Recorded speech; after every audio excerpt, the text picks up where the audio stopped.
ఈరోజు దేశవ్యాప్తంగా కూడా సీతారాముల కళ్యాణం అత్యంత అంగరంగ వైభవంగా జరుగుతోంది.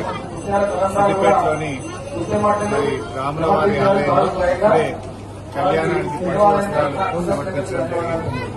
ఆ సీతారామచంద్రస్వామి ఆశీస్సులతో ఈ దేశం ఈ రాష్ట్రమంతా కూడా సుభిక్షంగా ఉండాలని, రాబోయే రోజుల్లో కూడా ఈ దేశం ఈ రాష్ట్రం ఇంకా బాగా అభివృద్ది పథంలో ప్రయాణించి ప్రజలందరూ కూడా సుఖ సంతోషాలతో ఆయురారోగ్యాలతో ఉండాలని, ఎలాంటి ఇబ్బందులు కష్టాలు ప్రజలకు రాకుండా మంచి పాలన ప్రజలకు అందాలి, ప్రజలందరూ బాగుండాలి.